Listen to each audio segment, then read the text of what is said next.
Corsair to me have been in a bit of a weird place for the past couple of years where they keep releasing new products that look great, but their website and the shops are filled with like every other product they've ever made ever, which buries the new stuff and it makes it kind of hard to see where exactly their focus as a company is. And as a basis for comparison, NZXT threw all of their weight into the H200, 500 and 700i series of cases, and then the elite revisions of them. And those cases were available in a range of pricing, so it was easy to see where NZXT were focused. But if we look at for what products out of their expansive lineup Corsair are trying to sell, then that would be the Crystal series, where all of the RGB is. But then the Crystal series are either all really expensive or they're kind of based on older cases that have just been facelifted.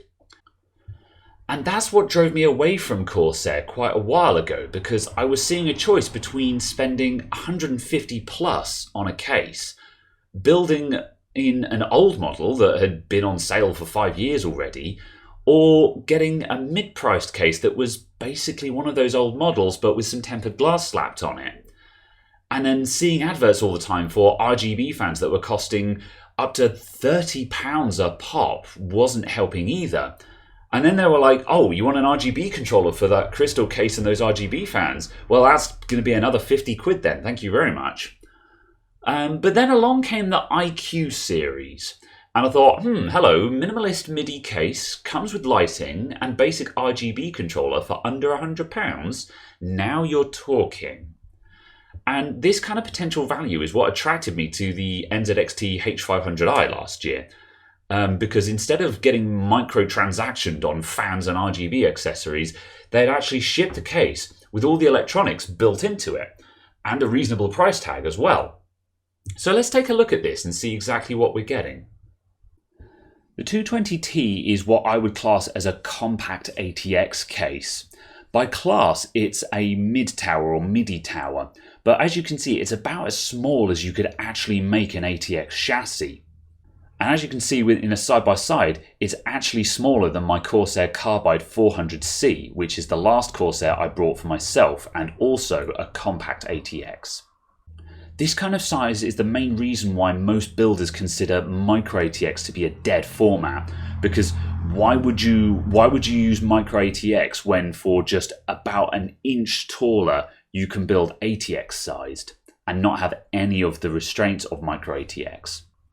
This compactness stems from the fact that a basic gaming PC doesn't need any drive space at all now. You can slap a couple of M.2 SSDs in that bad boy and you're done. There's no need for SATA drives at all, although they do still find space for 2 drives in the PSU enclosure just in case you need them.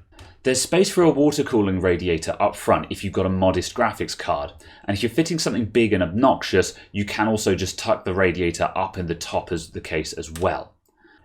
Big and complex builds with custom cooling or a lot of optional extras are going to start getting cozy, but if you need more space, then there is also an iCUE 465X, and that's essentially just a bigger version of this case. The 465X is more akin to a Crystal series in looks, but it'll have the same built-in RGB that the 220T has, and a similar price tag that makes a complete mockery of NZXT's equivalent cases. The rear of the case retains the inset back panel design that Corsair nearly always opt for, and I greatly appreciate this. This style makes it a lot easier to fit PCI cards, as well as helping conceal plugs at the back.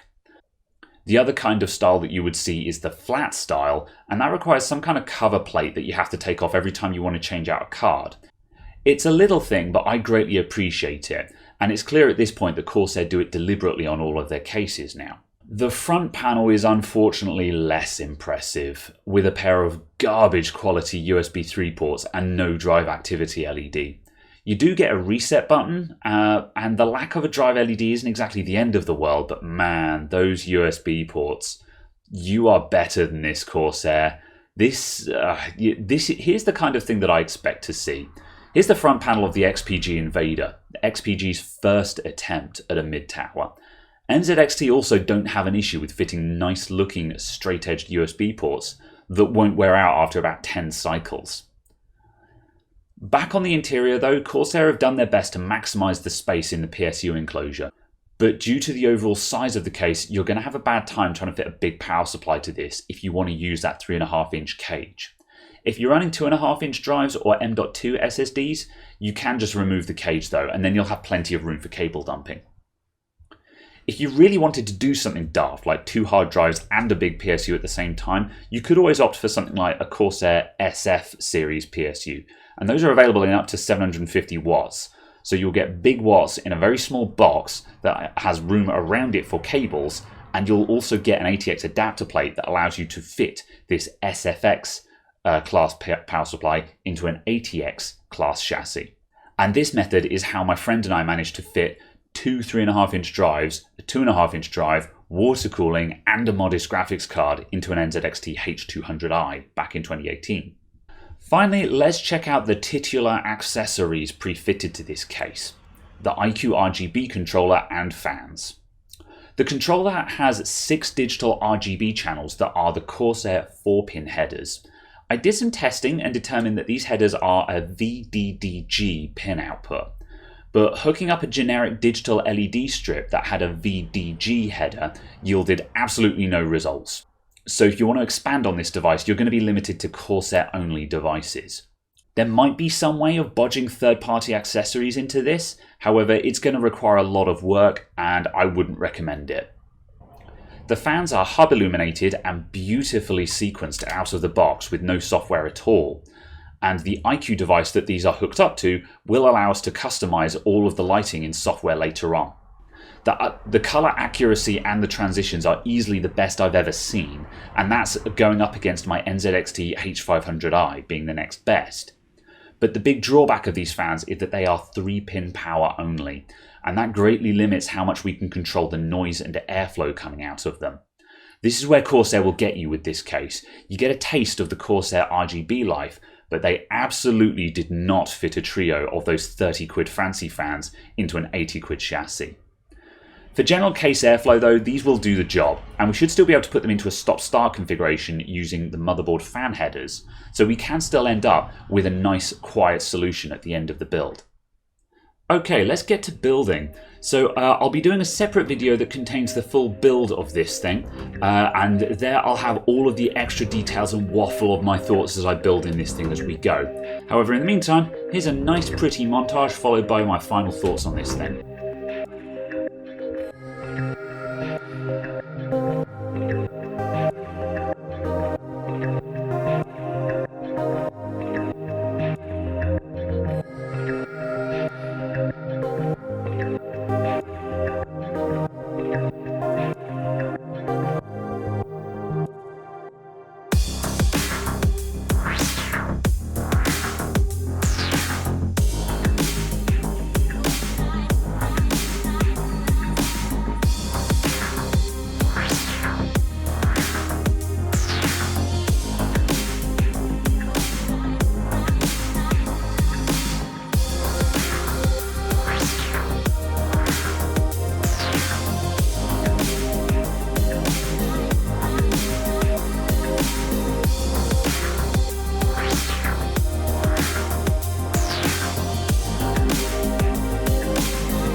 Okay, the build is complete and I've done a few more modifications to it since the initial recording.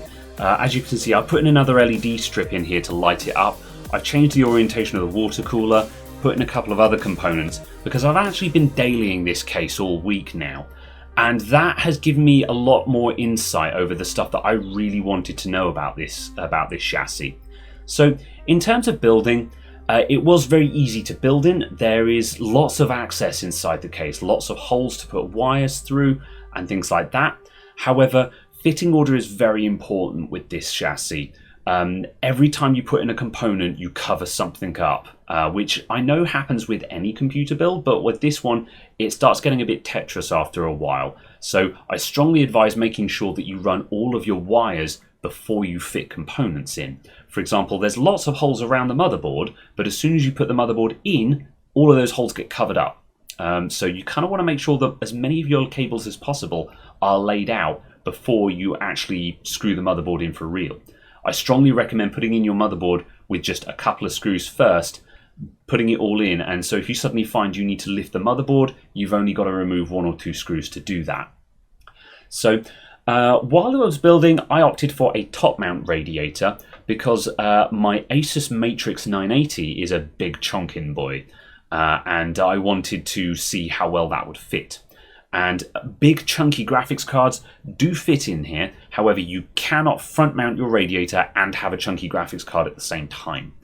My GTX 1070 is a bit more modestly sized and it will fit in with a front mount radiator. And I feel that the internal layout of the case works a lot better with a front mount radiator. Having the rad up the top suddenly made the top of the case very cramped and very hemmed in. It started covering the motherboard. I didn't actually have room to top mount the radiator and use my Corsair Rgb RAM.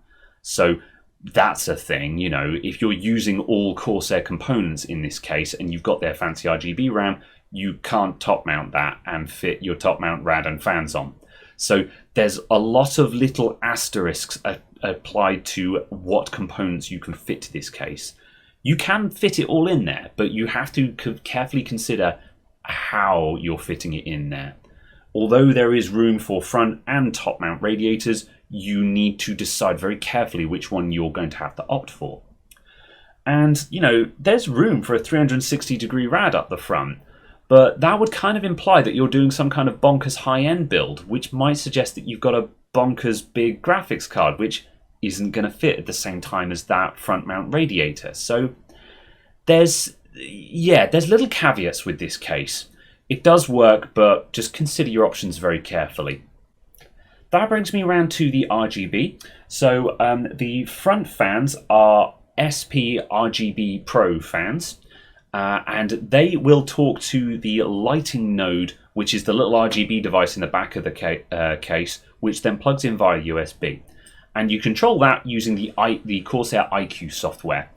And the iCUE software is quite frankly brilliant as far as I'm concerned. The RGB effects on the fans look astonishingly good, and the iCUE software is really easy to use and incredibly reliable. I've used quite a couple of different RGB programs now, and iCUE is by far the best I've used. And if you're doing a Corsair-centric build, where you've got, you know, Corsair keyboard and mouse, headset, Corsair RAM, Corsair water cooler, you've got everything in one place. So the more Corsair stuff you have, the more iCUE makes sense. And it's one of those few times where the ecosystem really works, and it's the kind of ecosystem that you'd actually want to be in on as well. So that is very good. The LED strip I've got fitted and my Asus that is connected to my Asus motherboard, because unfortunately, as I mentioned earlier on, you can't fit third-party LED strips to this thing, and I'm not going to buy a Corsair LED strip. Rumour has it that iCUE is about to get support for Asus RGB, so apparently soon I'll be able to modify my Asus motherboard RGB and hopefully the LED strip connected to it with iCUE. That would be awesome. However, I've heard that that's going to be a thing. I downloaded the latest version last night, didn't have it, so don't quote me on that. It might be a thing, it might not be a thing. So now we've got to talk about the bad bits, and unfortunately, while the RGB fans make this case, they also break it for me. They are 3-pin fans, which means really the minimum speed you can bring them down to is 50 or 60%. My Asus board will only allow me to go down to 60%, and that puts them at a minimum speed of 1000 RPM. That's not quiet. That's maximum speed for some 3-pin fans. I have configured them in a start-stop configuration, as I talked about earlier on in the video. However, that basically means I've got really quite nice and quiet, and then suddenly my CPU ramps up slightly, and they just go from 0 to 1000 RPM in one step. And that basically makes it sound like there's a gale blowing outside. So yeah, that's not awesome. And that's kind of the problem here, because I brought this thing home and I've been daily driving it, and I asked myself the question, what would it take for me to want to keep this case? What would I have to do for me to want to keep it over my H500i? And the first answer to that is, well, those 3-pin fans have got to go. So that means I'm going to be spending 100 quid on a set of Corsair like QL fans or something like that. So suddenly an £80 case becomes £180.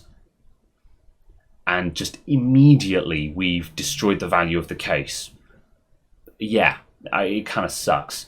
So what is the alternative here? Well, again, if I compare it versus my H500i, which is a £100 case, that doesn't come with any fans. It comes with like a couple of airflow fans. They're not RGB, no one cares about them. But it does come with LED strips, and it does come with the NZXT smart device, which I know that some channels have mocked incessantly, but that smart device, although its automatic loudness thing is a load of cobblers, it is a 2-channel RGB controller and a 3-channel fan controller with PWM support. So that's the thing, is immediately you can buy this case and you have a decent RGB strip. You put a couple of fans in it, which don't have to be RGB, because the RGB fans are not what that H500i is about. It's about the LED strips, whereas this one is all about those front RGB fans, and these front RGB fans are loud as hell. So that is the issue here, is that while the H500i doesn't have any fans, this one has bad fans, which is actually worse, because it means the first thing you've got to do is rip them out and put different ones in. So that is why I'm not going to keep this case. As cool as it looks, and as much as I love it, you can build a really good computer with this case. However, I would have to spend at least £100 on additional parts and accessories before I was satisfied with it. So yeah, as a case it's brilliant, but the value for money, it looks like it's there, but those 3-pin fans, they're a deal breaker for me.